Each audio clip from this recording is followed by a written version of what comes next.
Hey everyone, it's Kelly. Today I'm going to talk about what I've learned in my strategic marketing course this term. But wait, you've never heard of marketing?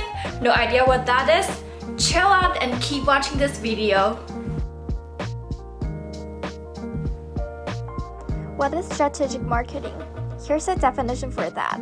To make it easier for understanding, it's the art and science of formulating, implementing, and evaluating marketing decisions that enable an organization to achieve its objectives. All the activities and steps can also be summarized into this fishbone diagram. Later on, we'll go through the whole process and elaborate on the important components in the 3 stages of strategic marketing, so let's get cracking. Have you ever noticed that the most successful global organizations have all developed their mission and vision statements?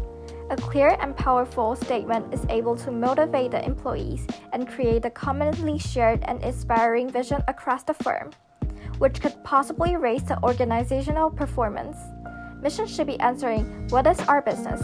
And vision answers, what do we want to become? An effective mission statement should be forward-looking, feasible, clear, and specific, while leaving some wiggle room. It is the most public and visible part of the strategic marketing process, so it should include these 9 elements. Once we have developed the direction of the business, we can move on to the internal and external assessment. Internal covers aspects that are within the control of the firm, namely strengths and weaknesses, whereas external includes factors that are beyond the firm's control, spotting the opportunities and threats. When conducting internal audit, we are looking at all functional departments in the firm. Here are some common examples. Under management, firms develop SMART goals, organize, motivate employees, manage staffing, and controlling. Marketing is practically conducting marketing research to figure out the STP and establish the marketing mix, the 4 Ps or 7 Ps. There are still more areas to assess. As you can see, we need to include as much detail to complete a comprehensive analysis. IFE is a 5-step quantitative analysis method. We can use the average 2.5 as a rough benchmark to see whether the sum of the weighted score is above or below that. Moving on to external assessment, so-called industry analysis or environmental scanning. Let's take a look at some key external forces. Political forces like regulation, deregulation, globalization. Economical forces like the change in inflation rates, social, cultural, environmental forces such as lifestyle changes, diseases, technological improvements shortening the PLC, and competitors. These factors push the firms to rethink their ways of running business. Note that these factors aren't static.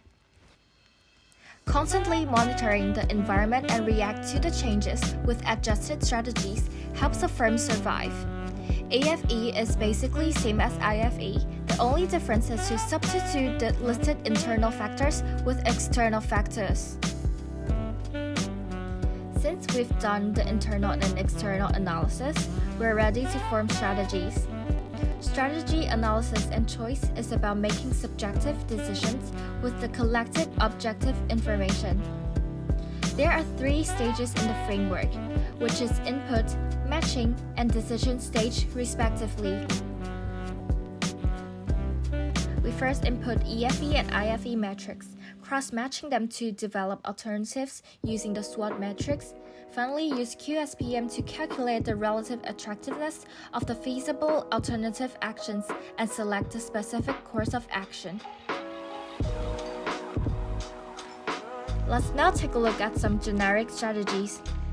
ANSOF matrix gives us a picture of the possible product market growth strategies determined by whether the product and market are new or existing. Market penetration emphasizes on increasing sales, so promotion is key, as it's selling existing product in the existing market. It is also the most common and easy strategy among these 4.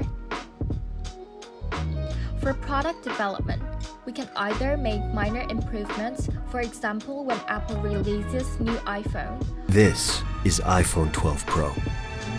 Or we can make disruptive innovation like when we first have facial recognition on mobile devices. We can also do cross-selling like bancassurance or product line extensions. There are also market development and diversification strategy. Diversification could be further categorized into related or unrelated, forward or backward integration. For advantage and scope, the two main strategies are cost leadership or differentiation. Cost leadership profit by running the business efficiently, and firms adopting differentiation strategies usually provide uniqueness and extra value so they can charge a premium.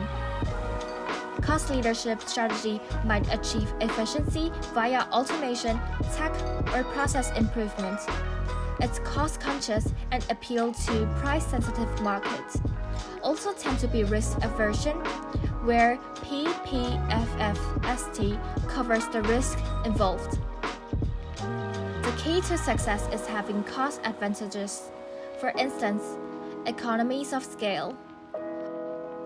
On the other hand, differentiation brands have to be innovative and endeavor in brand management to provide uniqueness. Unique drivers like quality control and better service makes firm competent. Hybrid strategy also exists, aiming at achieving differentiation but remain a low price. However, this is difficult and uncommon. Do you know that only around 10% of the strategies are successfully implemented? Implementation isn't as easy as it seems to be. It starts with understanding the product or the brand's position in the market.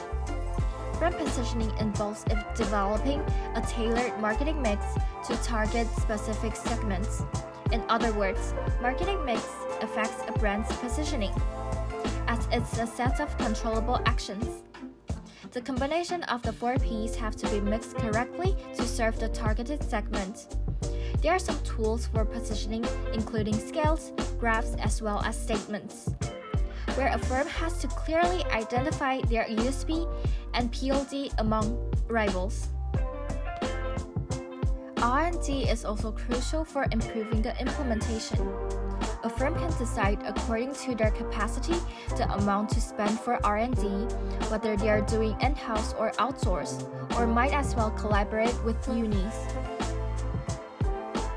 Last but not least, we have to review and evaluate. First, we review basis of strategies. When there's a difference in terms of an internal or external factor, we take corrective action. If there's no differences, we then measure the performance over a certain period of time. If the firm hasn't progressed toward its objectives, then it should take corrective actions. Now you have a rough idea of what strategic marketing is, but why do we call it marketing? Our lecturer, Kenneth, teaches this course in the most unique way I've ever experienced. In this course, it's not about how much stuff you're able to memorize, not about whether you're able to score 100 in written exams, but how you can apply the knowledge to show, tell, and sell your idea. Kenneth always encourages us to be mad, be creative, so we can see people dancing and singing during presentations. As for our group, we filmed and edited an ad to demonstrate the strategy we were to sell during our final presentation. It sure did take me some extra time to do some extra work for this course, but what I've got in return is worth the time spent.